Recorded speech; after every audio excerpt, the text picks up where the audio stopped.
한다 생각하시고 들으시면 될 것 같습니다. 또 이제 이 보살사상 같은 경우는 여러분들이 이제 또 신앙생활을 하는 데 있어서 이 개념을 또 잘 이해를 하면 신앙생활에도 또 많이 도움이 되지 않나 싶습니다. 자, 교재를 중심으로 해서 설명을 좀 드리겠습니다. 자, 먼저 보살의 의미와 개념인데요. 자, 첫 줄에 이런 말이 있습니다. 대승의 출발점은 불타가 재고자 하는 데 있다. 그래서 이제 우리가 불교를 시대적으로 얘기할 때 초기 불교, 부파 불교, 대승 불교 이렇게 구분한다고 했어요. 그죠? 또 대승 불교도 초기, 중기, 후기 이렇게 이제 대승 불교가 또 이제 그 시대적으로 또 세부적으로 분류가 되는데, 특히 대승불교의 핵심은 뭐냐? 성불입니다. 성불. 누구나가 다 부처가 될 수 있다라고 하는, 누구나가 다 깨달음을 얻을 수 있다라고 하는 개념이 대승불교 사상에 있어서 가장 중요한 개념이에요. 그렇기 때문에 우리가 이제 이 보살의 개념도 실질적으로는 이미 깨달음을 완성한 이에요. 보살이라는 자체가. 그래서 단지 뭐예요? 중생을 제도하고 중생을 교화하기 위해서 깨달음을 잠시 미룬 채 보살로서 부처님의 대행자의 역할을 하는 이가 바로 누구다고요? 보살이라는 겁니다. 근데 이제 우리 한국 불교는 그냥 여성 불자들을 지칭해서 이제 보살이다 하다 보니까 이 보살의 개념 자체를 굉장히 왜곡되게 여러분들이 그 개념을 분명하게 이해를 잘 못하는 경우들이 많습니다. 그래서 대승의 보살도 정신에는 벌써 중요한 말이 바로 뭐요? 불성이 내재되어 있다. 불성.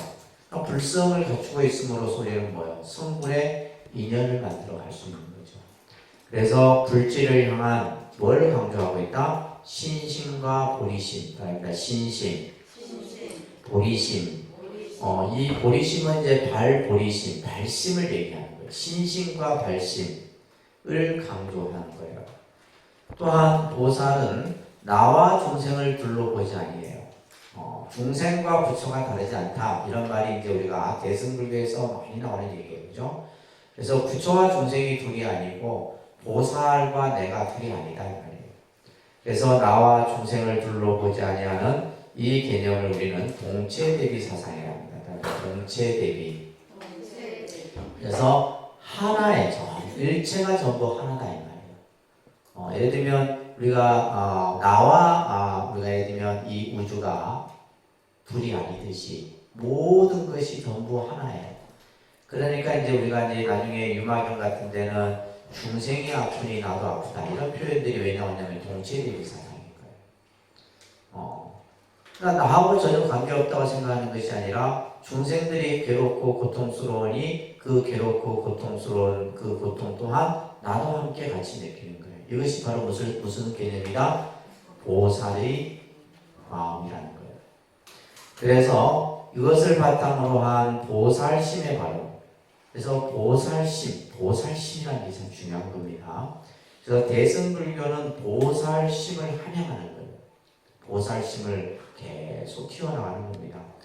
그리고 그 바탕에는 이론적 측면이 뭐가 갖춰져 있어요? 공에 대한, 그죠? 공에 대한 철학적 인식과 수행적 체등이 중시되는 것이 바로 대승불교고, 그 대승불교의 중심을 이루고 있는 것이 바로 보살의 정신이다. 그래서 이제 몇 줄 안 되는 요 안에 이제 대승불교의 모든 핵심적인 내용이 요 안에 다 담겨 있는 겁니다. 자, 이것을 바탕으로 해서 보살이라는 의미를 조금 정리를 해보면, 보살이라는 말은 우리가 범어로서, 그죠? 보디사트바라고 이렇게 이제 음역을 합니다. 그러니까 보디사트바. 보디라는 것은 깨달음을 얘기하고 사트바는 중생을 얘기해요. 그래서 보디사트바를 이제 소리 나는 대로 중국 사람들이 보살 이렇게 이제 한자로 표현을 한 거예요. 그래서 원래는 이제 보디사트바의 한자적 표현은 뭐예요? 보리살타, 살타. 그러니까 보리살타. 살타는 이제 사트바를 살타라 표현한 거고, 보디는 보리. 그래서 깨달음, 지혜 이런 뜻이죠, 그죠? 그래서 우리가 보살은 어원적으로 설명을 하면 대신 큰 깨달음의 마음을 가진 중생이에요. 그러니까 예를 들면 보살은 이미 뭐예요? 깨달음이 완성되어 있는 이다 이런 얘기입니다. 그래서 이것을 이제 뜻으로 풀어보면 각유정이다. 그러니까 각유정. 그러니까 보디사트바를 깨달은 중생 이렇게 이제 직접적으로 뜻을 풀이합니다. 보살의 의미를 뭐라고요? 깨달은 중생. 보살을 뭐라 한다고요? 여러분 이제 외우셔야 됩니다. 이런 용어들은. 그래서 보살이란 깨달은 중생이다. 그것을 각유정이다 이렇게 얘기를 하는 거예요. 그래서 진리의 본체를 실천하고 깨달은 자, 진리를 실천하고 깨달으려고 노력하는 사람을 우리가 이제 각유정이라고 하고, 자, 그래서 이제 보살을 우리가 이제 그 뜻을 다음 페이지 넘겨보시면, 보살은 스스로 깨달음의 지혜를 갖추어서 중생을 구제하기 위해 노력하요. 그래서 우리가 보살은 뭐냐? 스스로 깨달음을 갖추고 그 깨달음을 바탕으로 해서 뭐다? 중생을 구제하는 그러한 역할을 하는 사람을 보살이라고 하고, 또한 보살은 진리를 구하고 자비를 실천해. 그러면서 완성의 길을 가는 구도자가 바로 보살이다. 그래서 이 보살의 의미를 이렇게 다양한 표현으로서 표현을 하는 겁니다. 또한 보살은 자기의 안락보다 중생의 이익을 위해서 늘 끊임없이 서원을 세우는 일을 바로 보살이라 한다. 그래서 우리가 이제 뒤에 나오지만은 지장보살이나 관세음보살이나 문수, 보현이나 이런 분들이죠. 이러한 의미들이 그 보살의 수행과 원력에 다 깃들어 있는 거예요. 그래서 보살은 부처의 지혜를 가진 살아있는 사람, 부처님의 깨달음, 그 지혜가 이미 갖춰진 이를 누구라 한다? 보살이라 한다.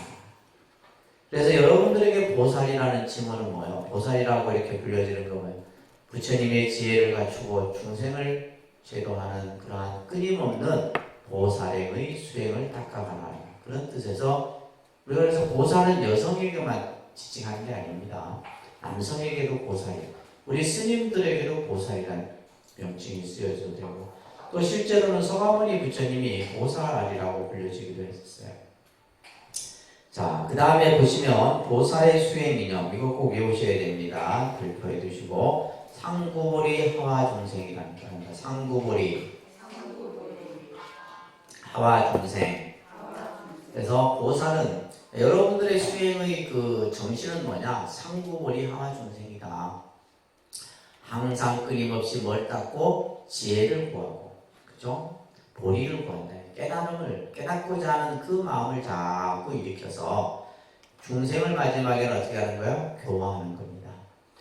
그래서 보살의 깨달음이라는 것은 자기 혼자만의 깨달음의 어떤 행복을 누리는 것이 아니라 중생을 깨치게 하는 존재예요. 여러분들이 지금 수행을 하고 보살행을 닦고 공덕을 짓는 것이 뭐예요? 그죠? 여러분들은 항상 이제 자신의 어떤 닦는 그 범위가 내 가족에게 국한되어 있어요. 근데 그 마음을 좀 더 크게 하면 일체 중생을 위해서 내가 보살행을 닦고 지혜를, 그죠? 구하고 이런 마음을 일으키면 그게 이제 바로 보살이 되는 거죠. 그래서 중생을 깨우치게 한 전제이므로 깨달음을 구하는 일과 중생을 구하는, 중생을 제도, 그러니까 이 두 가지가 같이 이루어져야 되는 거예요. 그래서 어떤 사람은 상구리 하와 중생은 이렇게 해요. 내가 먼저 깨닫고 나서 중생을 구제한다, 이 생각하는 건 잘못된 거예요. 깨달음을 구하는 일과 중생을 제도하는 일이 함께 같이 이루어져야 된다. 그러니까 나는 아직 깨닫지 못했으니까 내가 뭐 중생을 제도할 필요 없다, 이 생각하면 잘못된 거다, 이런 얘기예요. 그래서 우리가 깨달음을 구하고자 하는 것이 중생을 제도하는 전제를 갖고 있는 거예요. 그래서 대품반야경에 이 구절 같이 소리내서 읽습니다. 보살마살이 반야바라미를 구할 때는 신체나 생명을 돌보지 아니하고 명예나 이익을 구하지 아니하며 반야바라밀을 수행할지라도 반야바라밀 그 자체에 집착해서는 안 된다. 대품반야경이라고 하는 반야경 중에서도 가장 많은 내용이 담겨있는 반야경의 형태입니다. 여기에서 보살, 마하사, 우리가 이제 보살이라는 칭호도 아주 거룩한 칭호지만은 보살에다가 마하사, 이걸 대사라고 해요. 대사. 이것은 뭐냐면 보살은 반드시 열반에 드는 무리 가운데 가장 큰 우두머리, 깨달음에 들어가는 무리들 중에서도 가장 큰 우두머리가 되기 때문에 마하살이라 한다. 이렇게 이제 설명을 하고 있어요. 그래서 이제 우리가 그냥 흔히 쉽게 보살 마하사라면 뭐예요? 보살을 극존칭하는 표현이다. 이렇게 이제 얘기를 하는데, 우리가 예를 들면 많은 중생의 부류들이 있잖아요. 그죠? 성문도 있고, 영각도 있고, 아라한도 있고, 그죠? 또 아라한도 중에서도 이제 또 사학과의 아라한, 사다함도 있고, 수다함도 있고, 그죠? 수다원도 있고, 이런 여러 어떤 그런 수행자들 중에서도 가장 큰 깨달음의 마음을 일으킨 자가 보살이라서 보살의 명칭 뒤에 뭘 붙인다? 마하살 이렇게 붙입니다. 그래서 보살 마하살 하면 이제 보살을 아주 최고로 칭하는 그런 호칭입니다. 자, 그래서 이 보살 마하살은 반야바라밀을 구할 때, 반야바라밀이 바로 뭐예요? 지혜죠, 지혜. 이 반야바라밀이 바로 뭐예요? 깨달음의 본질입니다. 이것을 구할 때는 뭐야? 자신의 신체나 생명을 돌보지 않아. 내 목숨까지도 다 버릴 수 있다, 이거 말이에요. 또한 명예나 이익도 구하지 아니하고, 또한 반야바라밀을 수행해도 반야바라밀 그 자체에 집착했습니다. 그래서 우리가 나중에 보면 내가 바라밀 행을 닦아도 바라밀 행을 닦는다라는 상을 받지 않는 거예요. 내가 기도를 해도 기도한다라는 생각을 갖지 않는다. 그래서 우리가 내가 무엇을 한다라는 상을 가지게 되면 그게 바로 뭐예요? 집착이고 그런 마음을 가지고 하게 되면 그래서 함이 없이 하는 거예요. 내가 함이 없이 내가 무엇을 한다 안 한다 이런 생각을 일으키지 말고 그냥 내가 수행의 그 자체로서 열심히 전진하는 거예요. 그래서 보살은 반야바라밀의 수행에 집착하지 않는다. 자, 이러한 이제 보살에 관한 이야기들이 저 부처님의 본생담 같은 데서는 여러분들이 알고 있는 연등불숙이라는 이야기로 그죠? 설해지고 있어요. 연등 부처님이 계실 때 선해보살이라고 하는 선해보살이 보살행을 닦아서 그 연등 부처님을 그죠? 연등 부처님은 또 수기를 받는. 네, 그러면서 우리가 이제 그 법화경을 공부했던 분들은 기억이 나실 거예요. 수기라는 거. 미래 성불에 대한 예요. 장래에 너는 반드시 부처가 될 것이다. 그래서 성불이 확정되어 있는 하나의 어떻게 보면 후보자예요. 보살은. 이미 이제 성불이 뭐예요? 쉽게 말해서 성불이 보장되어 있는 거예요. 그래서 그러한 의미에서 우리가 이제 불교에서는 보살의 개념과 지위에 대해서 이야기를 하는 겁니다. 그래서 특히 보살이라는 용어는 초기 불교부터 시작해서 부파 불교로 이행할 기원전 2세기경, 그래서 대승불교가 기원전 1세기경에 등장을 했는데 초기 대승경전에서 이제 이러한 이제 보살의 용어라든지 이런 것들이 구체적으로 등장을 하죠. 그래서 초기 불교에서는 보게 되면 부처님을 보살이라 했어요. 부처님을 보살이라 했다. 이거는 이념으로서의 보살이에요. 보살이 가지고 있는 그 근본 정신의 측면에서 서가모니 부처님을 뭐라 석가보살이라는 이런 표현들이 경전에 나옵니다. 석가보살. 그리고 이제 대중부 계통. 그래서 이 대중부 계통은 나중에 대승불교의 원천이 되게 되죠. 그죠? 여기에서는 완성된 보살의 의미로 상정해요. 그래서 이상으로서의 보살이다. 그래서 보살의 개념이 두 가지로 나눠지는 거예요. 하나는 이념으로서의 보살. 하나는 완성된 이상된 모습으로서요. 그러니까 예를 들면 우리가 관세음 보살, 문수, 보현, 지장 이런 보살들은 뭐예요? 완성된 보살의 의미로서 그죠? 이상으로서의 보살로서 바뀌어지는 겁니다. 그래서 대승불교에서는 처음에는 보살승, 보디사트바야나라고 해서 대보살승으로 불려졌어요. 그죠? 그래서 우리가 법화경 경전 같은 경우는 성문, 연각, 보살, 아닙니다. 성문, 연각, 보살. 그래서 여기에다가 이제 승이라는 말을 붙여서 여기서 삼승이다라고 형태로 그죠? 보살의 개념이 발전이 되게 됩니다. 그래서 우리가 이제 초기 대승경전 같은 경우에는 열반경이 이제 선해지기 전까지는 불성의 개념이 드러나지 않고 그 전에는 뭐가 나타났냐면 이게 중요한 내용입니다. 심성 본정 사상이라고 해요. 그러니까 심성 본정.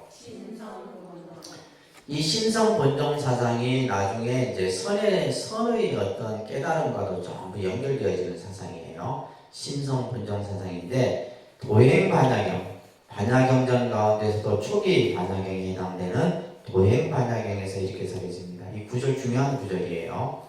자, 같이 소리내서 한번 크게 같이 따라합니다. 같이 읽습니다. 마음의 본성은 청정하다. 마음의 본성이 청정하다면 이 본성이 현현할 때 불타가 되는 것이기 때문에 이 심성 본정의 자각에 기초하여 성불의 원을 세울 수 있을 것이다. 성불의 원을 세우는 것이 바로 보리심이다. 이 보리심을 일으킨 사람을 보살이라 한다. 자, 여러분들이 공부가 좀 이제 되신 분들은 이런 구절만 딱 읽어도 이 부처님의 말씀이 어떤 이야기를 우리들에게 하고 있는지를 아실 거예요. 그죠?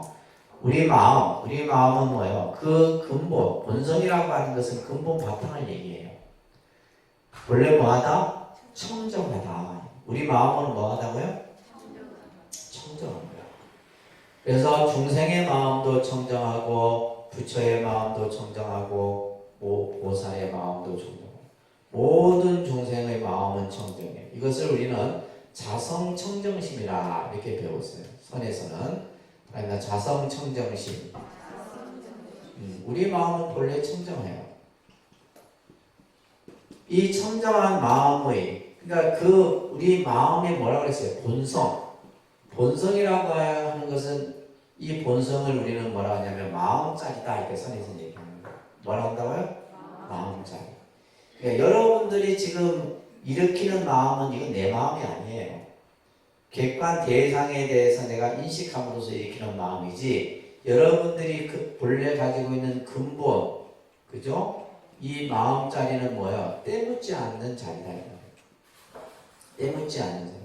그 때가 묻지 않는 자리를 뭐라 그래요? 자성청정심이다.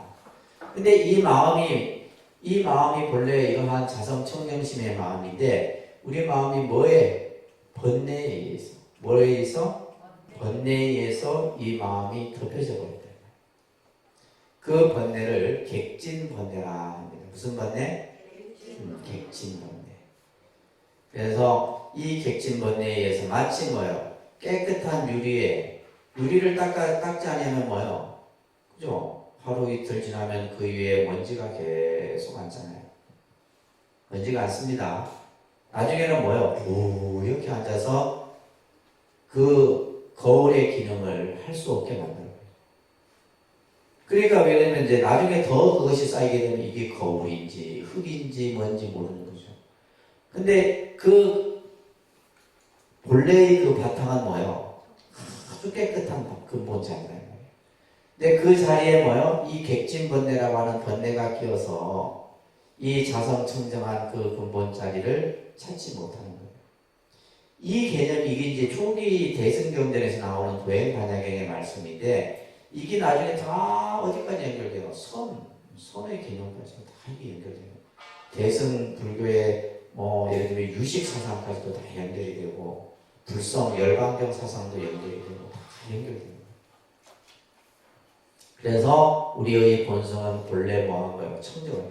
그래서 불교는 인간의 마음이 선하다 악하다 선과 악으로 보지 않아요. 이게 중요한 말입니다. 불교는 뭐예요? 우리의 마음을 선과 악으로 구분해서 말하지 않는다. 뭐 어떻게 표현해요? 중생의 마음은 본래 뭐하다? 청정한 마음이죠. 이 자성청정심이 뭐예요? 불성이에요. 이 마음이 뭐고? 그죠? 깨달음의 마음이고. 그러니까 우리가 본래 우리 마음 안에는 뭐야? 깨달음의 성품, 그 불성이 그대로 간직되어 있는 거예요. 아시겠습니까? 여러분들이 이걸 아셔야 되는 거예요. 그런데 이 마음을 뭐가 덮고 있다? 번뇌에 의해서 덮여져 있다 보니까 내가 본래 이 불성을 가지고 있다는 사실을 우리 중생은 모르는 거예요. 모르고 있는 거예요. 그러니까 내가 눈으로 보고 인식하고 의식하는 그냥 대상에 의해서 우리가 마음을 일으키는 거죠. 그래서 마음이 본래 본성이 청정하면 이 본성이 현현할 때, 본성이 현현하라는 말은 그 마음의 자리가 그대로 드러나는 거예요. 그래서 우리가 부처는 찾는 게 아닙니다. 우리가 예를 들면 부처를 찾는다. 부처는 찾는 게, 부처는 이미 내 안에 갖춰졌다 이 말이에요. 단지 뭐하다? 내가 그것을 갖추고 있는 줄 알지 못하는 거예요. 그래서 우리가 보통 선에서는 마음을 찾는다 이래요. 마음을 어디서 찾아? 마음이 본래 있는데. 마음은 본래 내 안에 갖춰져 있는 거예요. 근데 그것을 어떻게 해요? 드러내는 거예요. 뭘 어떻게, 이거 본성이 현현하는 것은 이 번뇌를 싹 제거해내고 나면 그 자리가 그대로. 우리가 예를 들면 하늘에 먹구름이 끼면 햇볕에 태양의 빛을 볼 수 없잖아요. 근데 구름이 걷히고 나면 뭐예요? 그대로 빛이 온 천하를 비추는 것과 똑같은 이치예요. 그래서 본성이 현현할 때 뭐가 된다? 불타가 되는 것이다. 그래서 불교는 누구나가 다 모아할 수 있다는, 깨달음을 얻을 수 있다는 얘기를 이것을 통해서 하는 겁니다. 그래서 신성본정의 자각에 기초해서 우리는 뭐를 세울 수 있는 거예요? 성불의 원. 내가 깨닫고자 하는 그 원을 세울 수 있는 거예요. 이게 중요한 겁니다. 대성불교 사상에서. 이 성불의 원을 세우는 것이 뭐다? 발보이심이다. 그래서 여러분들에게 끊임없이 발심해라. 그래서 화엄경에서 초발심심변정각이라고 하는 발심을 일으키는 그 자체가 바로 뭐예요? 깨달음을 완성한다는 말이 이유것과 똑같은 의미죠. 내가 이미 뭐예요? 성불의 원을 세웠을 때 그 자체가 이미 뭐예요? 발심을 갖춘 거예요. 그래서 발심이라는 것이 굉장히 중요한 겁니다. 그리고 이 보리심, 발보리심의 마음을 일으킨 사람을 뭐라 한다? 보살이라 한다. 그래서 이런 내용들은 여러분들이 이제 아주 불교의 가르침에서 중요한 구절을 얘기하고 있는 내용입니다.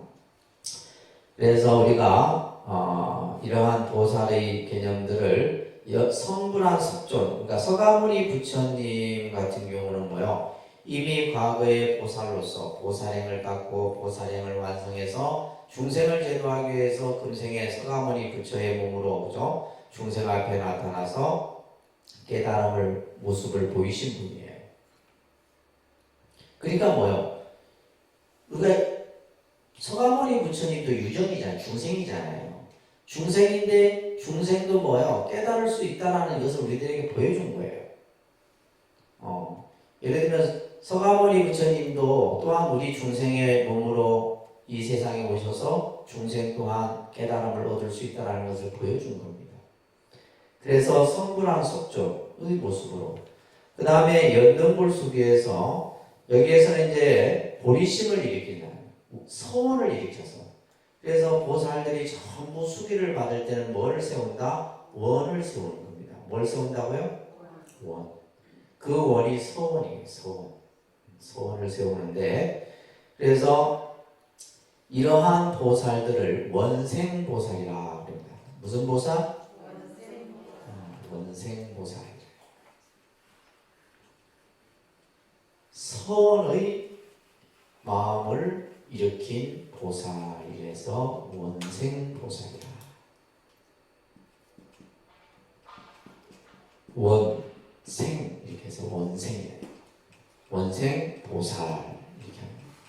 그리고 우리가 예를 들면 이제 11월 달에 부처님을 그죠? 500불의 부처님을 이 독림선언 대법당에 모시잖아요. 다 모시게 되면 1000불 가까이 되겠지만 그 부처님을 우리는 뭐라 그래요? 원불이라고 해요. 뭘 한다고요? 근데 여러분들은 이 부처님은 뭘로 모시는 거예요? 내가 서원으로 모시는 거예요. 내 원력으로 모시는 건지. 여러분들은 뭐로 생각해요? 돈으로 부처님을 모신다 생각합니다. 아닙니다. 내가 무수 다급생내로부터 내가 원을 세워서 그 원으로 모시는 부처님을 우리는 뭐라 그래요?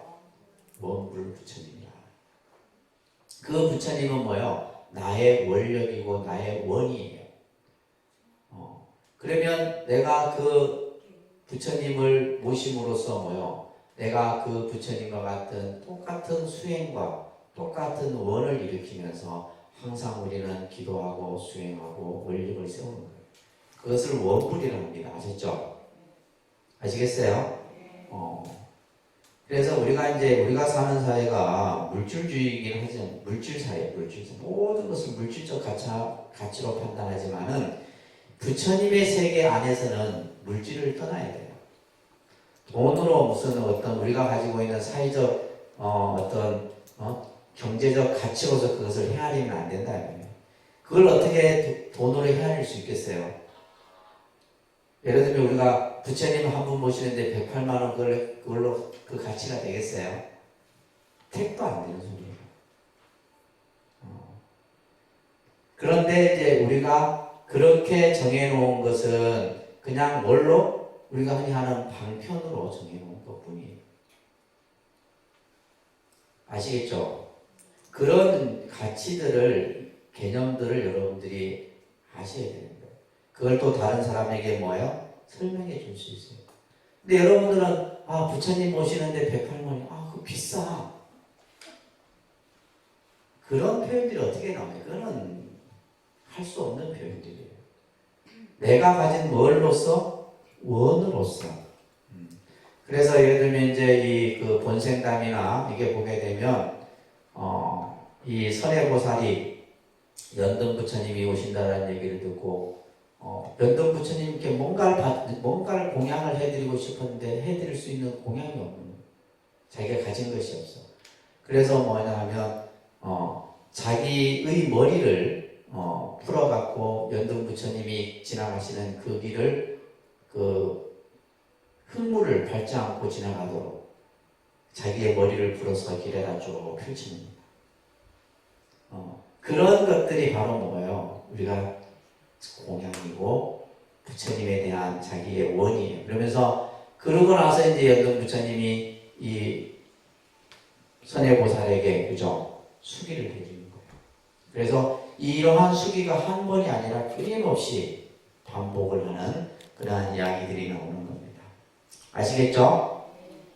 그래서 우리가 연등불 수기 후 수행의 과정을 통해 젊은 구도자로서의 보살, 이것은 뭐예요? 성불의 예언을 받은 보살이에요. 그래서 우리가 열심히 정진하고 하면 부처님으로부터 뭘 받을 수 있다? 수기를 받을 수 있는 거예요. 금생에도 여러분들이 받을 수 있는 겁니다. 보살행을 완성함으로써 이러한 수기를 받는 겁니다. 앞에서도 얘기했듯이 이러한 보살은 이상으로서의 보살, 그죠? 대승불교에서 여러 보살들이 등장을 하는데, 다음으로 관세음 보살. 관세음 보살은 여러분들이 이제 알고 있는 내용이기 때문에 자비의 보살이다. 그죠? 중생을 자비로서 늘 모든 것을 다, 자신의 모든 것을 다. 그래서 우리가 관음경을 보게 되면 관세음 보살이 가진 그 자비의 마음이 얼마나 큰 것을 우리는 알 수 있는 거죠. 그죠?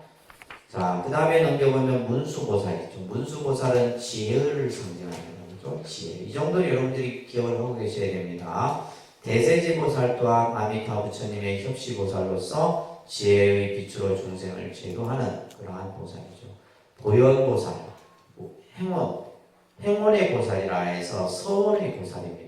보현보살도. 지장보살도 마찬가지로 원력의 보살, 그래서 대원문존이라 이렇게 한다고 했습니다. 그죠? 이런 보살들은 전부 무슨 보살이에요? 이상으로서의 보살이에요. 이미 뭐다? 부처예요. 이미 부처로서 완성되어 있지만은 뭘 하기 위해서? 중생을 제도 교화하기 위해서 각가지의 모습으로 중생들 앞에 나타나서 중생들이 원하는 바를 다 성취게 해주는 보살이다. 그런 뜻입니다. 아셨죠?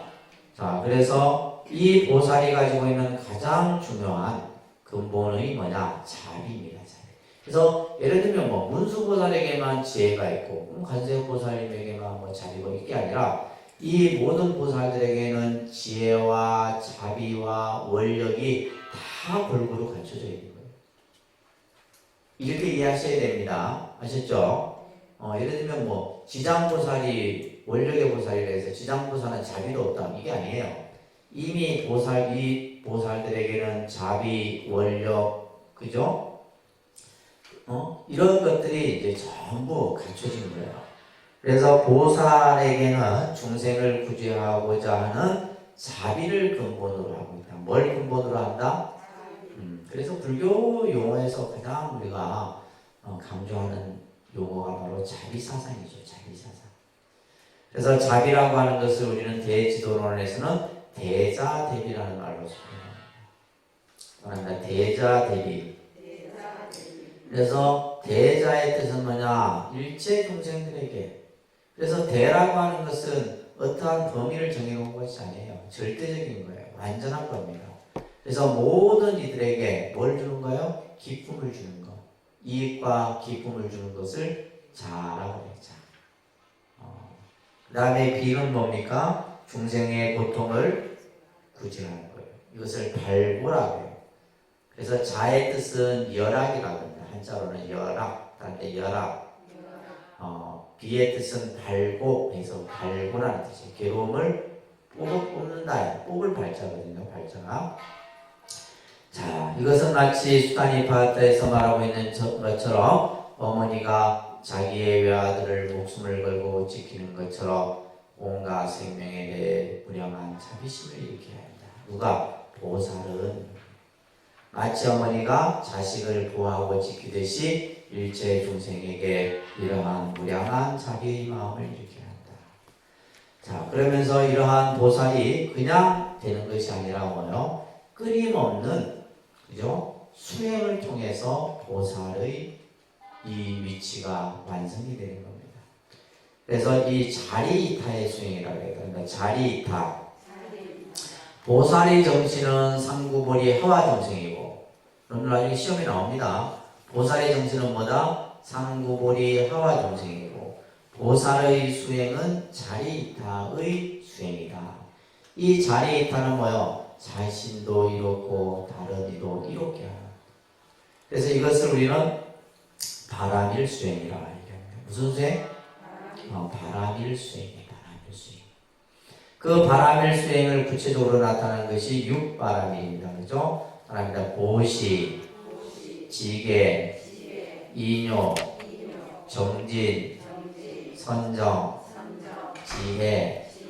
이거 다 외우셔야 돼요. 그죠? 꼭 기억하시고, 의미를 잘 모르겠으면 그 밑에 나와 있는 내용을 같이 보시면서, 여러분들 기본 과정에서 한번 말씀드렸던 내용들이에요. 그 다음에 보살은 중생을 섭하는 데 네 가지 마음을 사섭법이라는데, 여기에서 섭이라고 하는 것은 나에게 향하게 하는 거예요. 다시 말해서 우리가 예를 들면 인간관계가 좋은 사람들이 이 사섭법을 잘 행하는 사람이에요. 주위에 친구가 많은 사람은 사섭법을 잘 하는 사람입니다. 친구가 없는 사람은 뭐예요? 사섭법을 행하지 않는 사람이에요. 그러면 이 보살은 중생을 항상 자기에게로 향하게 해요. 보살은 이 육바라밀 수행을 통해서 이 사섭법을 바탕으로 해서 중생을 섭한다, 섭수한다 이런 말이에요. 나로 향하게 하는데, 첫째는 그죠? 베풀어야 되는 거죠. 베푸는 사람에게는 항상 주위에 사람이 많습니다. 인색한 사람에게는 없어요. 베풀어야 됩니다. 아셨죠? 꼭 이 베푸는 것이 보시라는 것이 물질이 아니라 그랬어요. 마음으로도 베풀고 말로도 베풀고 모든 것으로. 그래서 우리가 이제 앞에도 이제 그 보시바람이라고 나와 있지만은 제가 항상 여러분들에게 강조하는 거 있잖아요. 무죄칠시. 재물이 없어도 베풀 수 있는 것이 있다 이 말이에요. 꼭 우리는 뭐 돈이 있어야 베풀고 뭐 내가 여유가 있어야지 베푼다 아니에요.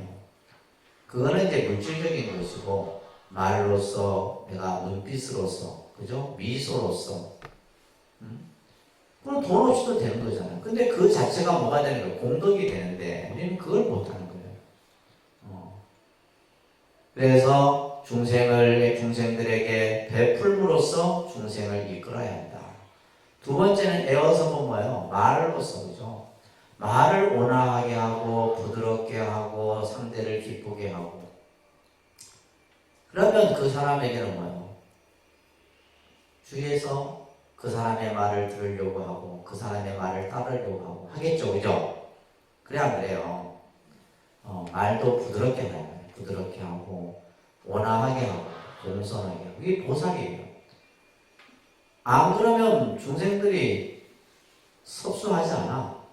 그를 바라보지 않는다 이 말이에요.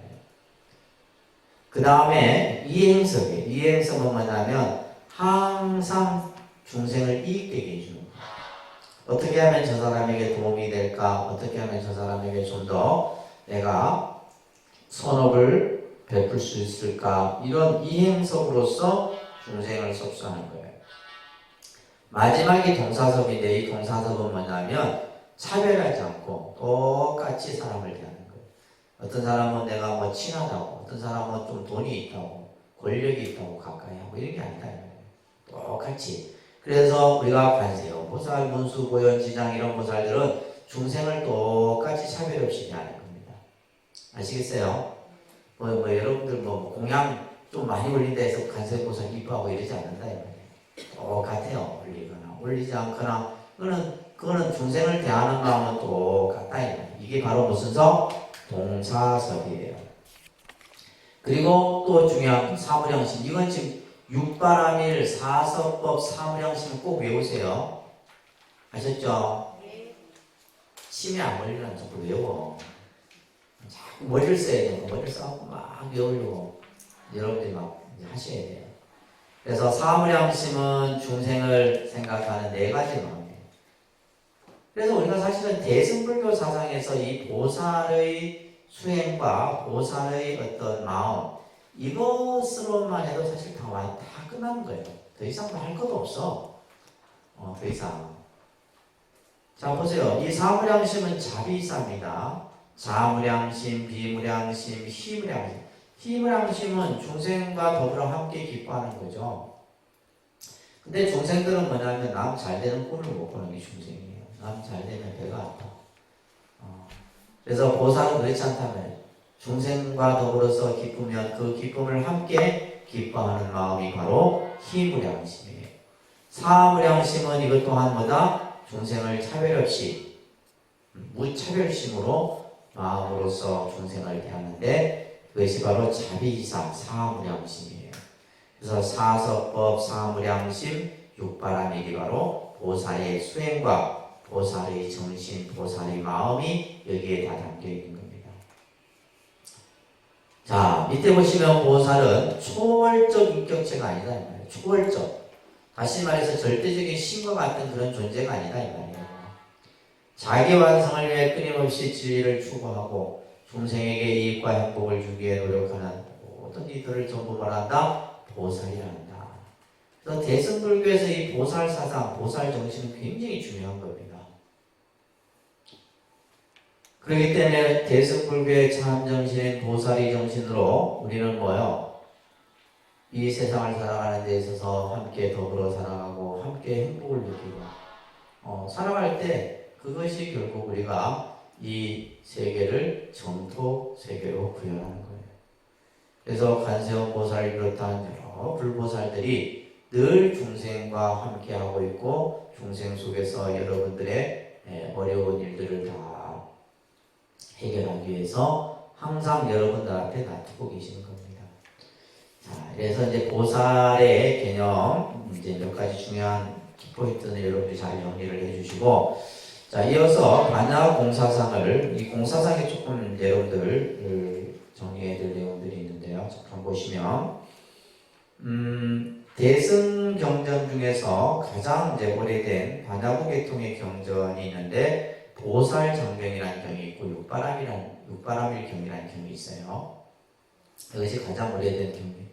그런데 이제 우리가 이런 경전이 오래됐다고 하지만은 그것을 실제 우리가 눈으로 접해서 볼 수 있는 그 경전은 지루가참이 번역한 도행반야경, 이게 AD 179년에 번역이 된 건데, 이 도행반야경을 지금 현재 가장 오래된 반야경의 형태로 학계에서는 얘기를 합니다. 그래서 인도에서 AD 1세기경에, 그러니까 AD 1세기경이면 대승불교가 일어난 시기예요. 이때 이제 이 반야부 경전의 틀이 갖춰지게 되는데, 이 도행반야경이라는 경전을 보게 되면 어떤 용어가 나타나냐면 마하연이라는 용어가 나타납니다. 마하연. 이게 대승이란 말이에요. 마하연의 뜻이 뭐다? 대승이라는 뜻이에요. 그래서 이 도행반야경에서 이 마하연이라고 하는, 그래서 이제 우리가 이제 불교 학자들이 이러한 경전을 연구하고 하는 데 있어서 중점적으로 보는 것이 뭐냐면 용어입니다. 용어. 어떤 용어가 어떤 문헌에서 처음 사용이 됐는가, 그 용어가 어떻게 변천이 됐는가, 또 그 용어가 의미하는 것이 뭔가, 이런 것들이 이제 우리가 학교에서 논문 주제로서 다뤄지는 것이에요. 그래서 이제 이 용어 자체가 경전에서 어떤 경전에서는 이런 용어를 쓰고 어떤 경전에서는 저런 용어를 쓰고 똑같은 개념인데, 그런 용어의 변천이라든지 그리고 용어가 어떻게 처음 나타났는가, 이런 것들을 이제 경전 연구에서 보는 겁니다. 많은 경전들을 가지고. 근데 요즘에는 얼마나 좋아진지 아세요? 불교의 8만 대장경이 전부 CD에 다 들어있던, 컴퓨터 그 데스크에 다 들어있어갖고, 예를 들면 반야 치면 반야의 용어가 되어 있는 경전들이 쭉 나와요. 지금은 뭐 논문 쓰기 굉장히 좋아졌죠. 예를 들면 마하연 치면, 그래서 마하연의 용어를 가지고 있는 경전들이 쫙 검색이 돼요. 그러니까 그 모든 불교 경전들을 어떻게 해요? 전부 컴퓨터에 입력하다 시킨 거예요. 그러니까 이제 해인사에 있는 8만 대장경이 뭐 그렇게 많지만, 요즘에는 뭐요? USB 하나에 다 담겨 있어요. 그런 시대에 우리는 살고 있는 거예요, 지금. 그런 시대. 그래서 이제 불교 학자들이 옛날보다는 연구하기가 굉장히, 예전에는 그냥 막 책을 찾아갖고 그거 읽고 그냥 독해하면서 이제 그것을 했는데, 지금은 뭐 컴퓨터 문헌 정보 검색해서 다 나오니까 굉장히 쉽죠.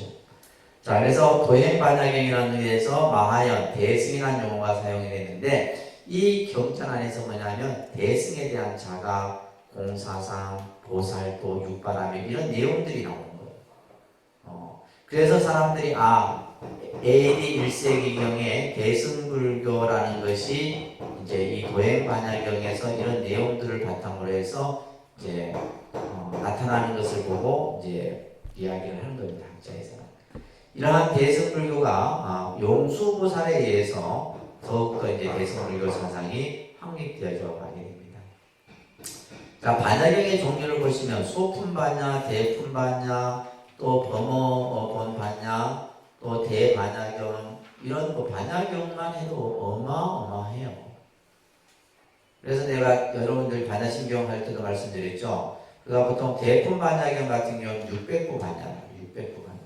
반야경이 가장 기본 형태의 600부 반야.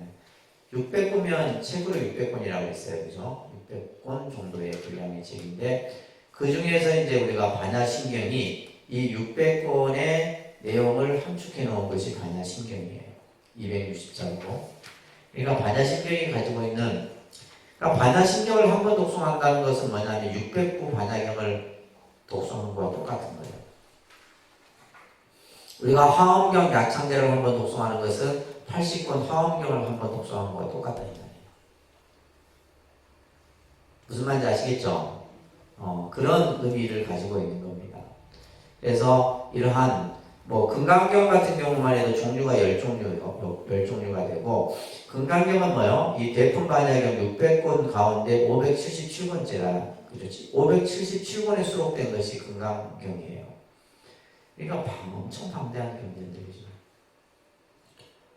자, 이런 이제 다양한 경전들이 반야경에 경전들이 있다는 것을 기억하시면서, 대승불교를 시기적으로 이제 우리가 초기, 중기, 후기 이렇게 나눠요. 제1기를 옆에다 초기라고 써놓으세요. 초기.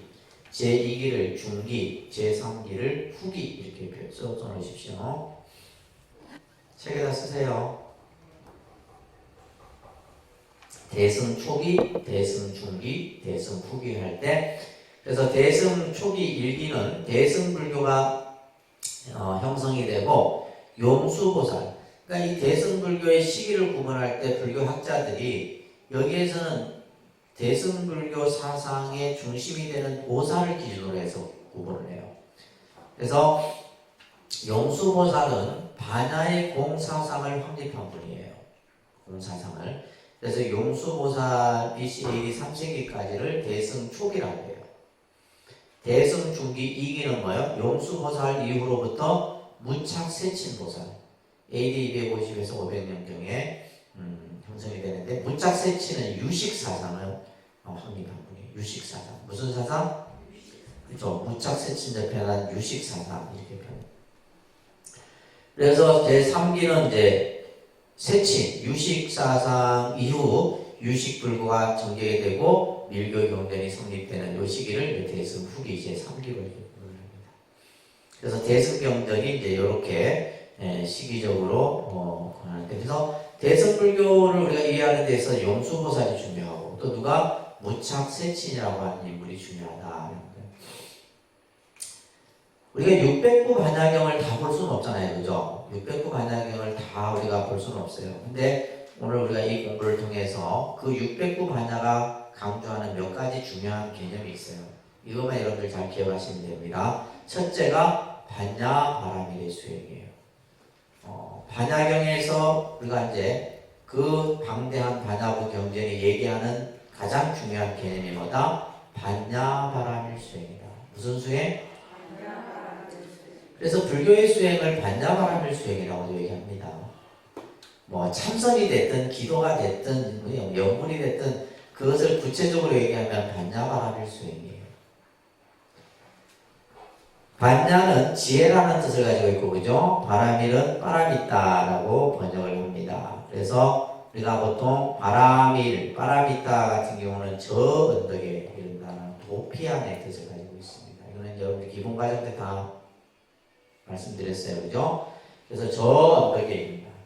저 언덕이 어디예요? 부처님의 세계, 깨달음의 세계, 피함의 세계에 이르는 것을, 그래서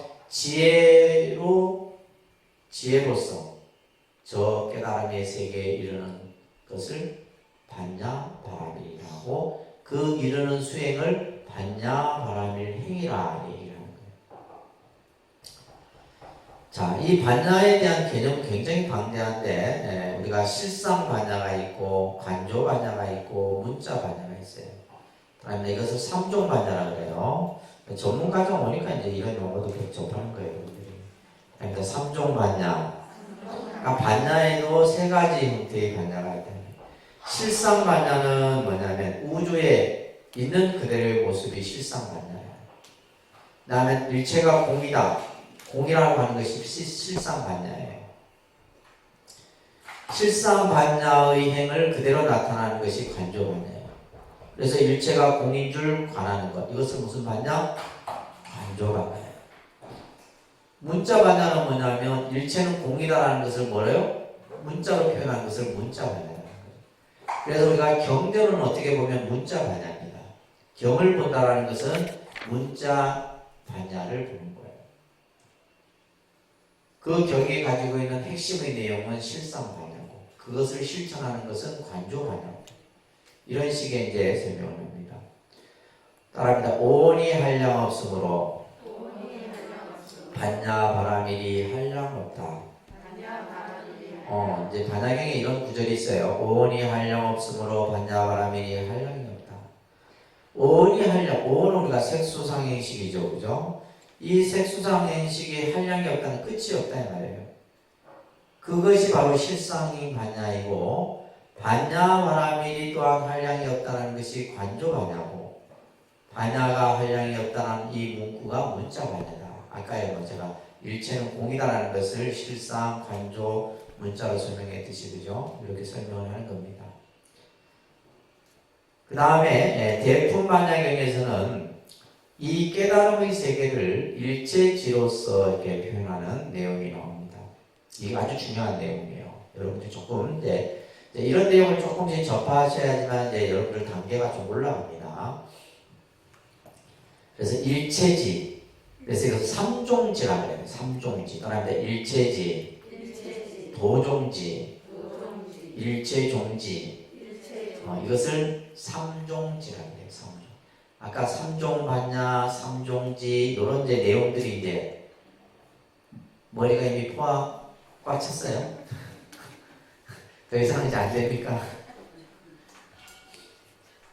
그래서 삼종반야, 삼종지 이런 개념들이 이제 재밌지 않으세요?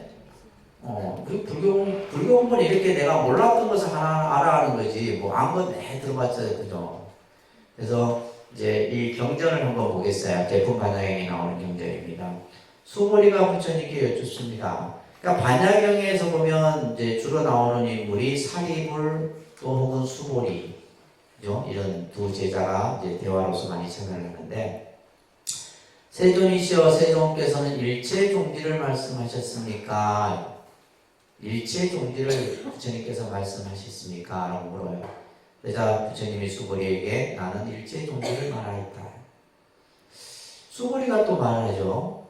부처님께서는 일체지를 말씀하시고 도종지를 말씀하시면서 일체종지를 말씀하셨는데 이 세 가지 지혜는 어떤 차별이 있습니까? 부처님이 수보리에게 말합니다. 살바야는 성문과 벽지불의 지혜요. 이것을 일체지라고 합니다. 살바야는 성문과 벽지불의 지혜요. 도종지는 보살의 지혜다. 일체종지는 뭐다? 부처님의 지혜다.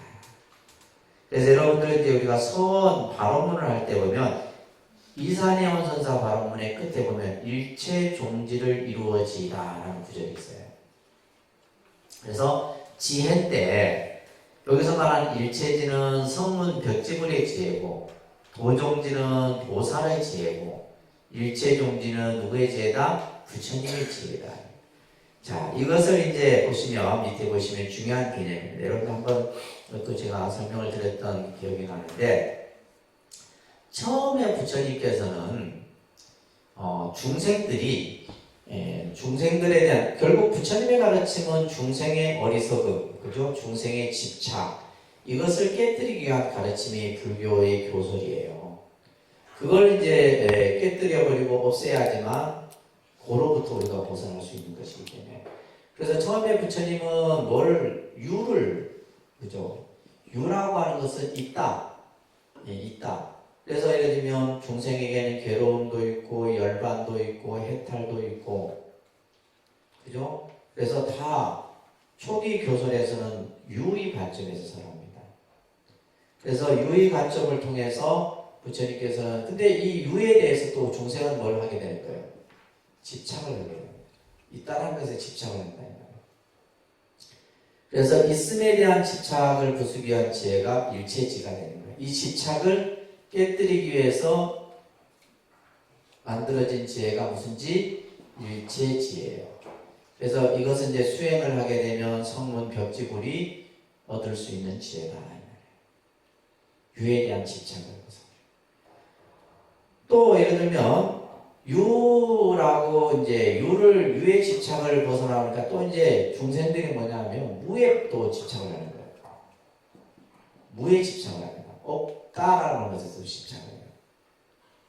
그러니까 이 없다라고 하는 것이 이제 우리가 예를 들면 공에 집착을 한다. 이 공에 집착하는 것을 또한 뭐요? 깨뜨리기 위해서 그 깨뜨린 지혜가 도종지혜예요. 불교가 이래서 어려운 겁니다. 사실은 제가 늘 말씀드리지만은 하나를 얘기하는 것이 아니라 그 하나를 이해하고 나면 그 다음 또 단계, 그 다음 단계, 또 그 다음 단계로. 그러니까 예를 들면 그냥 이것을 그냥 하나로 얘기하면 되는데 단계. 그래서 있다라는 것을 집착을 깨뜨리고 없다라고 하는 것을 집착을 깨뜨리고 마지막에 부처님께서는 그죠? 중도 실상의 가르침을 우리에게서 하신 거예요. 이것이 바로 뭐다? 부처님의 지혜인 그죠? 일체 종지가 되는 거예요. 요것만 이해해도 불교를 상당히 이해하는 수준이 됩니다. 표정들은 그죠? 이해를 못하는 표정인데 이게 굉장히 중요한 개념이에요. 그래서 우리가 이제 그 반야신경 할 때 제가 이것을 이제 뭐 상종, 성종, 공종 기억나세요? 어째 그런 거 까먹을까요? 상종, 성종, 공종에서 어떻게 해서 그것을 이제 불교는 삼종술법이라 해갖고 부처님이 중생들에게 법문을 설하는 데 있어서 단계. 그걸 통해서 이제 그 개념이 이제 좀 더 확대된 것이 이제 이 삼종지의 개념이에요. 자, 그러면서 이제 우리가 또 반야 사상에서 중요한 핵심이 무슨 사상? 그래서 공사상이에요. 그래서 반야 바라밀의 수행에 대한 얘기가 반야경의 핵심이고, 두 번째는 뭐예요? 공에 대한 얘기입니다. 자, 이 공 잘 이해하셔야 됩니다. 공은 수냐라는 이제 인도 산스크리트어의 원어를 가지고 수냐. 그래서 이제 이거는 뭐냐면 비어 있는 상태를 공이라고 하는 거예요. 비어 있다, 텅 비어 있다 이런 뜻이에요. 공은 뭐다? 텅 비어 있는 상태를 공이라 한다. 그래서 우리가 이제 보통 인도에서 0이라는 숫자가 발견이 되었는데 이 0이 공의 의미로 사실 쓰여지는데, 자, 우리가 보통 0 하면 서양에서는 숫자, 그러니까 수학, 이제 산수 개념에서는 제로, 무 이렇게 얘기하잖아요. 근데 동양에서의 0은 어떤 의미냐면 완전함, 전체 이런 뜻으로 사용이 돼요. 0이라는 것이 그냥 우리가 0이라는 숫자는 어디에도 다 붙일 수 있잖아요. 이거는 완성된 거예요. 절대적인 거죠. 그런 의미로서 표현이 되게 되는데, 그래서 공이라는 그 개념은 대립의 의미가 아니에요. 대립의 의미라는 것은 있다 없다 이런 개념이 아니다 이런 뜻이에요. 이것은 융합의 의미다. 무슨 의미? 융합의 의미예요. 모든 것을 다 그 안에 포섭할 수가 있는 거예요. 그렇기 때문에 공간적으로는 비어 있으나 지금 우리는 이 지금 비어져 있는 이것을 허공이라고 해요. 허공. 그렇죠? 허공. 예를 들면 우리가 집도 빈터에 집을 줄 수 있는 거지, 그 터에 뭔가가 세워져 있으면 지울 수 없잖아요. 비워져 있기 때문에 그 안에 뭐 할 수 있다? 채울 수 있다는 거예요. 이게 중요한 공의 개념입니다. 그래서 공이라는 것은 없다의 개념이 아니라 그랬어요. 비어 있기 때문에 그 안에 뭐요? 모든 것을 갖추고 있는 거예요. 그래서 용수보살은 공은 연기다. 이게 이제 하나의 명제로서 설명을 합니다. 그러니까 공은 연기다. 공을 연기로서 딱 얘기를 합니다. 대승의 출현은 공사상의 대두로부터 시작이 되죠. 우리가 공을 이야기하기 위해서는 이제 무아의 개념도 이제 여러분들이 다 같이 이해를 해야 되는데, 무아라고 하는 것은 나의 실체를 부정하는 것이 무아예요. 그죠? 그래서 이 무아설이 나중에 뭘로 밝혀진다? 공으로 발전이 되는 거예요. 그러니까 무아설 이꼬르 공. 무아의 개념이 공으로 발전이 돼요. 그 중간에 이제 연기의 개념이 또 같이 들어있습니다. 그래서 공과 허무의 개념은 유무의 대립이고, 공과 무상은 유상의 대립이다. 그러나 앞에서 얘기했듯이 용수보살은 연기는 공이다. 그래서 우리가 연기를 깨닫는 것은 공의 이치를 깨닫는 것이고, 공의 이치를 깨닫는 것은 연기를 깨닫는 거예요. 그래서 공과 연기는 같은 개념입니다. 그래서 대승불교에서의 공이라는 의미는 다릅니다. 자성, 실체, 본성, 자라고 하는 인간의 궁극적인 것으로 간주하는 본질적인 것들이 실제로는 없다는 의미로 사용된다. 그래서 공이라는 개념은 우리가 예를 들면 무엇이 있다라고 생각하지만 그것이 실제로는 있는 것이 아니다 이 말이에요. 자, 예를 들고 있죠. 책상이라 했을 때 책상에는 이 책상, 여러분들이 앉아있는 이 책상은 이것은 책상이 아니다라는 거예요. 책상이 아니라. 왜 그러냐면 이것을 이제 분리를 해놔버려요. 우리가 분리를 해놔버리면 나무와 뭐 이런 것으로 이제 분리가 되겠죠. 그러면 책상이라는 곳은 어디예요? 원대가 한 데 있어요? 없어요? 없는 거예요. 분명히 이걸 책상이라 했는데 책상을 이걸 분리는 우리가 예를 들면 지금 마찬가지예요. 이게 컵이라고 이제 우리가 이름을 붙여서 컵이라 하지만 이 컵을 내가 손을 놓쳐서 깨진 상태가 되면 컵이라는 데는 어떻게 돼요? 원대가 한 데가 없는 거예요. 그렇기 때문에 실체라고 할 만한 것이 없다 이 말이에요. 우리가 이 몸뚱아리를 나라하지만 여러분들 내가 죽고 나서 한 줌의 죄가 됐을 때 이걸 나라할 수 있냐 이 말이에요. 없는 거예요. 실체가 없는 겁니다. 이 개념이 공이에요. 단지 뭐예요? 인연의 화합에 의해서 만들어진 것이고 우리가 단지 가명, 거짓된 이름으로 그 이름을 붙여놓은 것 뿐이다 이런 얘기예요. 이것을 알아야지 여러분들이 이제 불교의 아주 중요한 개념들을 이해할 수 있는 거예요. 그래서 일체는 공이다 라고 하는 것은 전부 뭐예요? 일체는 연기에 의해서 만들어진 것이다 이거예요. 그래서 연기는 뭐예요? 생성과 소멸한다 그랬잖아요. 생겨났다 없어지는 거예요. 그러면 만들어졌다 없어지는 것이기 때문에 실체가 할 만한 것이 없는 거예요. 그래서 공인 것입니다. 자, 이 대품반야경의 요 구절이 짧은 구절이지만은 공의 사상을 가장 잘 드러내는 구절이에요. 핵심 구절입니다. 핵심.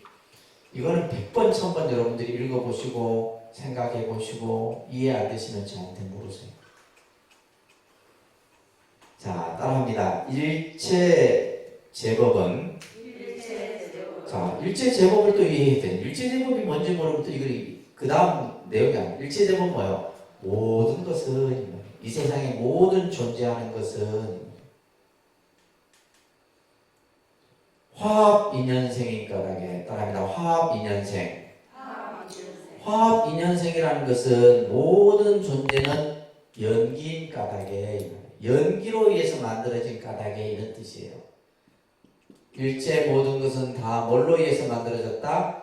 연기에 의해서 만들어진 까닭에 연기를 얘기합니다. 그렇기 때문에 따라합니다. 무자성이며 자, 무자성이라는 말입니다. 자성이 없다. 자성이 없다라는 말은 실체가 없다 이런 뜻이에요. 무자성 위에다가 뭐라 쓰면 실체가 없다. 인연에 의해서 만들어진 것은 실체가 없는 겁니다. 인연이 모아졌다가 인연이 나가면 없어지는 거예요.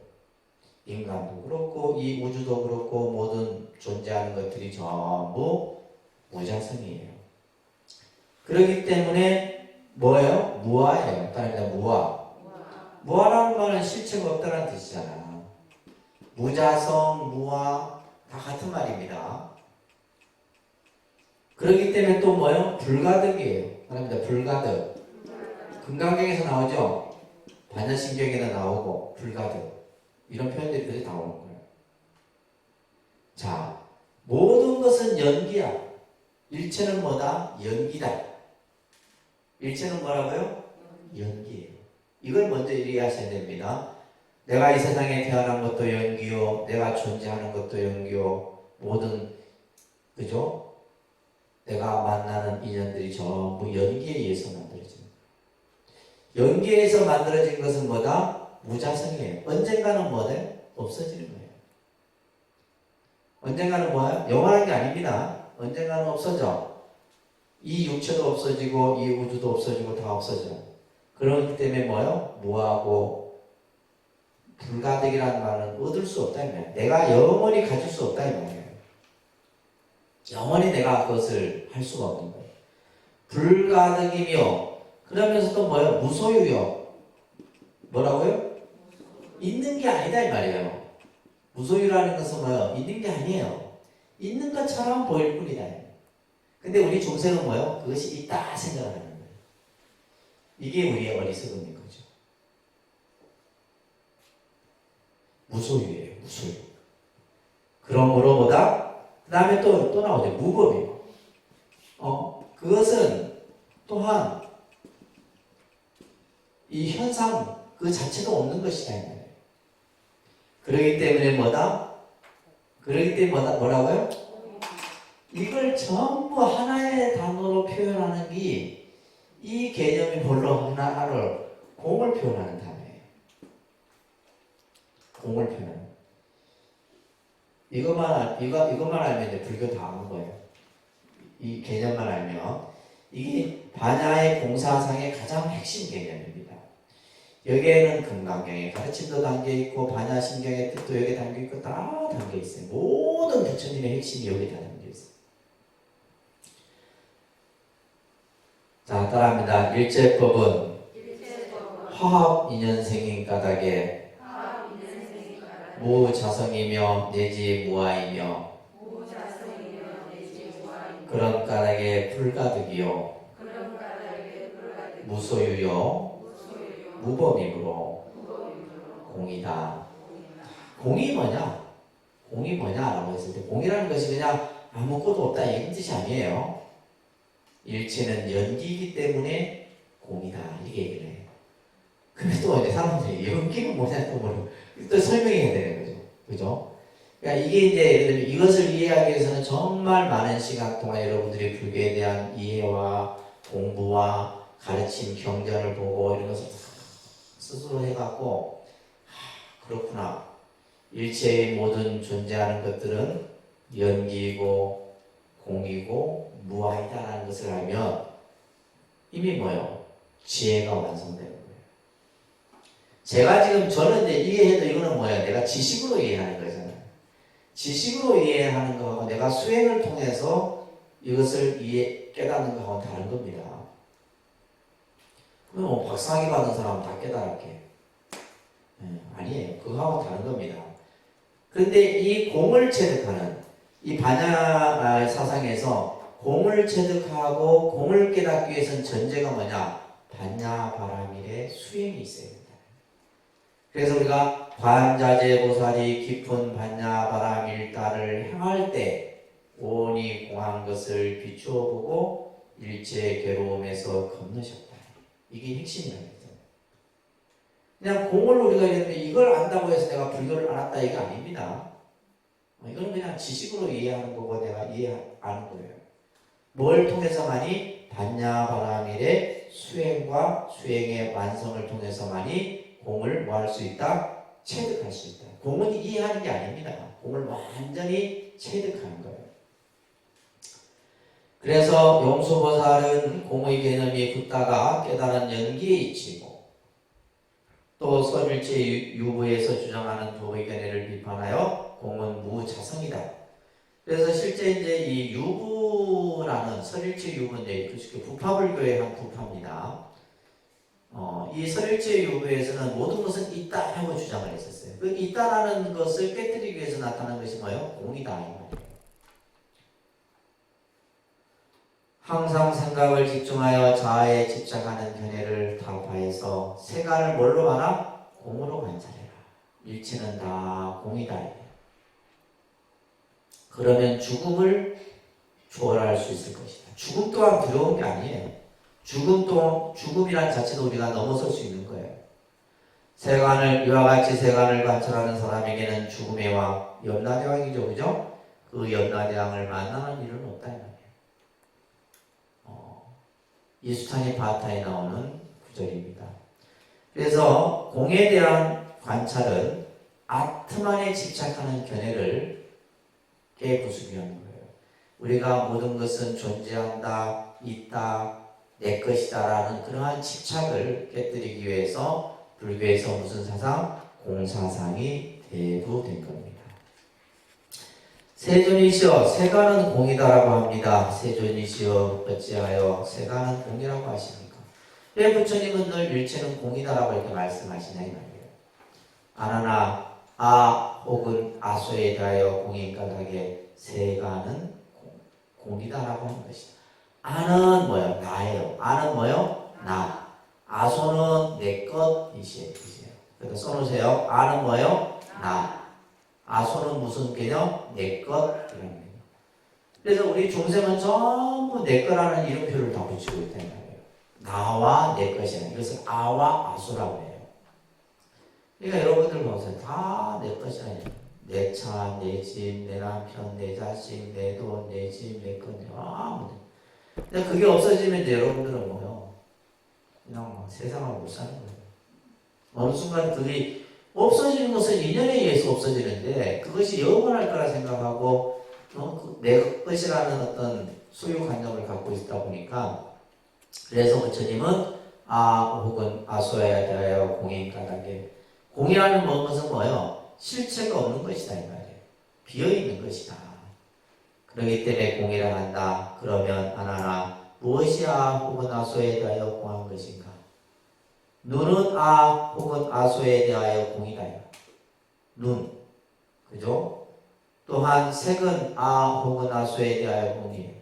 또한 안식 또한 혹은 아소에. 그래서 육군, 육식, 육경이 전부 12처, 18개가 전부 일체가 다 공이다. 혹은 아소에 대하여 공이라는 의미는 이것은 뭐예요? 무아의 뜻을 나타내요. 나라고 하는 우리가 예를 들면 내가 가지고 있다라고 하는 눈과 귀와 코와 혀와 몸과 의식과 그 의식을 인식하는 대상과 이런 모든 것이 전부 다 뭐다? 공이다. 그래서 초기 불교에서는 모아서는 무상고무아 혹은 무상고공무아 이런 개념으로 설명합니다. 이게 불교의 아주 핵심 가르침입니다. 자, 다음에 일체가 무상하고 괴로움이 까닭에 무아라고 설하며 무상하고 고인 까닭에 공이며 무아이다. 그러니까 이 개념이 다 같은 개념. 무상이라는 가르침, 고라는 개념, 무아, 공 이것이 전부 하나의 이 현상의 모습을 부처님께서 우리들에게 얘기하신 거예요. 그 공을 관하는 것을 공관사상이라고 합니다. 그러니까 공관사상. 그래서 이거는 이제 용수보살이 중간이라고 하는 개념에서 이러한 개념들을 설명을 합니다. 그래서 여러분들 보면 실제 그 19페이지 보면 5275법이라고 하는 일체를 그러니까 우리의 현상의 모습들을 전체 이렇게 아주 세부적으로 과학적으로 구분을 해요. 그 다음에 5200법이라고 하는 개념도 있어요. 이것은 나중에 여러분들이 전문 더 이제 깊이 들어갔을 때 하는 거고 머리 아픕니다. 이건 그냥 모르셔도 돼요. 그래서 이 반야의 공간 사상은 공으로 관한다. 공을 일체가 공인 줄 관하는 거예요. 그래서 우리가 보면 반야신경에서 공의 개념이 나오죠. 색은 공과 다르지 않고 공은 색과 다르지 않으며 그죠. 색은 공이요 공은 곧 색이다. 수상행식도 또한 공과 같으니라. 살인하여 이 모든 법은 공의 모습이고 따라서 그죠? 생하지도 않고 멸하지도 않고 더럽지도 않고 깨끗하지도 않고 드러나는 것도 없고 줄어드는 것 없다. 자, 이게 이제 반야신경에서 반야경의 핵심 공사상을 얘기하는 구절이에요. 일체가 공이라고 관할 수 있는 것은 일체가 공이다 라고 관하는 것은 그냥 우리가 일체가 공이구나 해서 관해지는 게 아니다 그랬어요. 뭘 통해서만이 반야바라밀다를 실천함으로써 얻어지는 거예요. 그렇기 때문에 여러분들이 보시, 지계, 인욕, 정진, 선정을 수행함으로써 일체가 공인 줄 알게 되는 겁니다. 그래서 어려운 거예요. 여러분들 지금 제가 하는 공 이야기를 아무리 100번, 1000번 들어도 이거는 이해로서 되는 게 아니다 이 말이에요. 아셨죠? 뭘 통해서만이? 근데 여러분들이 내가 보시바라미를 닦고 인욕, 지혜, 선정바라미를 수행함으로써 저절로 뭐요? 공인 줄 깨닫게 되는 거예요. 이 세상을 공으로 볼 수 있는 그런 안목이 생기는 겁니다. 그렇기 때문에 이것은 세간의 인식 단계가 아니에요. 지식으로 인식할 수 있는 게 아니에요. 그래서 여러분들이 그냥 선생님 나 들어도 모르겠어 하는 게 정답이에요. 나 선생님 좀 무슨 말인지 이해되는데 이러면 골치 아프다. 그냥 여러분들처럼 모른다는 게 딱 그게 정답이에요. 세간의 인식 단계가 아니에요. 지식으로 이해할 수 있는 단계가 아니라 지혜의 완성에서 체득되고 그죠? 그 경지에서 얻어줄 수 있는 거예요. 그래서 공간은 지혜 반야로서 반야바라밀다의 경지에서 얻어지는 지혜가 그래서 지금 대승불교의 반야 사상에서는 뭘 얘기하는 거예요? 반야바라밀의 수행을 얘기하는 거예요. 그 반야바라밀의 수행은 보시부터 선정까지 전체 육바라밀을 닦는 거예요. 그래서 여러분들에게 항상 강조하는 것이 바라밀행을 나와요. 바라밀행. 아시겠어요? 바라밀행이 내 실천행이지. 우리가 예를 들면 뭐 기도라고 하는 것만 가지고는 안 된다 말이에요. 기도도 바라밀행이 전제된 기도가 되어야 돼요. 내가 참선을 하더라도 바라밀행이 전제된 참선이 돼야 되고, 명상을 하더라도 반야바라밀이 전제된 명상이 돼야 돼요. 근데 우리는 그걸 그냥 빼뜨려 놓고 그죠? 엉뚱한 데서 뭘 하려고 한단 말이에요. 그래서 기도를 하는 데 있어서도 반드시 뭐예요? 육바라밀이 전제된 기도가 돼야 되고, 참선도 마찬가지고 염불도 마찬가지예요. 이걸 꼭 명심하십시오. 그래서 용수보살은 중간사상에서 이제 중론이라고 하는 저서가 있어요. 저희가 이제 대학교에서 한 석사, 박사과정 정도 되면 이것을 공부하게 되는데, 중론사상을. 이 대승불교의 공사상을 체계화시킨 저서입니다. 대단한 저서예요. 이 개송의 형태로 이루어져 있는데, 여기에서 핵심은 뭐냐? 연기는 공이며 무자성이다. 이 개념을 얘기하는 거예요. 용수보살이. 연기는 공이고 무자성이다. 특히 용수보살의 저서를 보세요. 중론, 대지도론, 십주위바사론, 대품반야, 십이문론, 이런 아주 그냥 대승의 사상을 드러내는 이러한 아주 훌륭한 저서들을 짓게 됩니다. 중론은 450개 개송으로 270장으로 이루어져 있습니다. 여러 이제 주석서들이 있어요. 그 중에서도 이제 중론 제24장 18개에서 나오는 이게 제일 핵심이에요.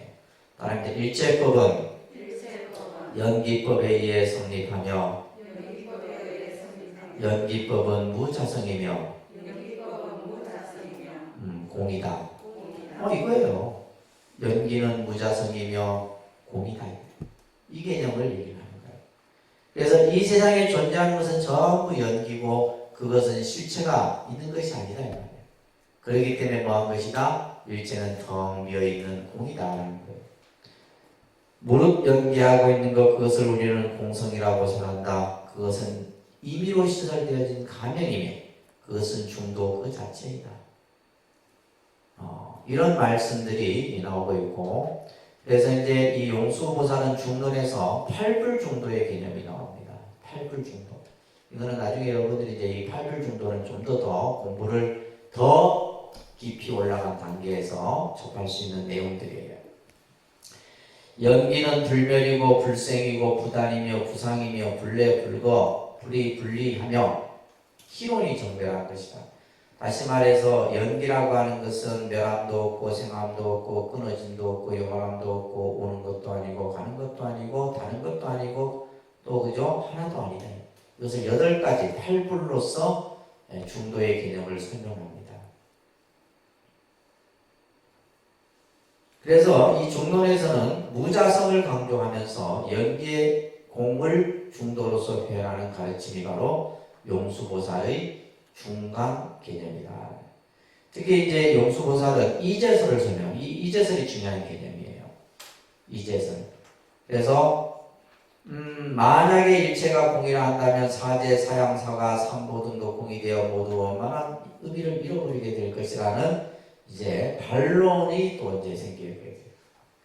그래서 당시 이제 이 불교의 사상들은 많은 사람들이 어떤 용수보살이 어떤 저서를 지으면 그에 대해서 반론을 일으키고 그에 대한 설명을 하고 이러면서 불교학이 발전이 되는 겁니다. 자, 이제설이라고 하는 것은 뭐냐 하면 2가지 관점에서 보는 거예요. 하나는 세속제입니다. 그다음에 세속제. 둘째는 제1위제입니다. 제1위제.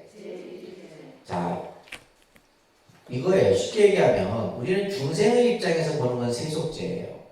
중생의 입장에서 보는, 그러니까 중생의 안목에서 보는 거는 세속제고, 깨달은 분상에서 보는 것은 제1위제예요. 그 보는 관점이 틀리겠죠. 틀리는 겁니다. 그래서 이제 여러 가지 이제 우리가 흔히 말하는 이제 그 세속제 같은 경우는 중생의 세계의 입장에서 부처님이 여러 가지 가르침들을 살했던 것이고, 반야의 공을 체득한 경지에서 설해지는 제1위제 승위제라고 하는 것은 깨달은 위치에서 설해진 가르침이 바로 제1위제 승위제라고도 합니다. 그래서 이 이제설의 개념도 아주 이제 이 중간 사상에서는 중요한 개념입니다. 그래서 그때 보세요. 23페이지. 보살마살은 세속제와 승위제, 이제에 의하여 일체 중생들에게 법을 설한다. 그래서 불교의 설법은 세속제의 측면에서 설하기도 하고 제1위제, 승위제적인 측면에서 설하는 가르침이 있게 되는 겁니다. 그래서 세속제는 중생의 입장이고 제1위제는 누구의 입장? 깨달은 그러니까 반야 지혜의 입장에서 설하는 가르침이 이제 바로 승위제라고 얘기를 합니다. 자, 그래서 여러분들이 오늘 보살 사상과 반야 공사상, 그래서 이 공의 개념은 나중에 이제 보시게 여러분들이 뭐 이제 금강경이나 또 좀 더 이제 뭐 중론이라든지, 아직까지 뭐 저희가 중론을 본 적은 없지만은 그렇게 이제 공부를 여러분들이 자꾸 이제 하시다 보면 그런 이런 가르침들을 직접 이제 접함으로써 공을 좀 더 이해할 수 있게 되고, 그죠? 우리가 이제 이런 어떤 부처님의 깨달음의 그 본체를 조금씩 더 우리가 알아가게 되지 않나 싶습니다.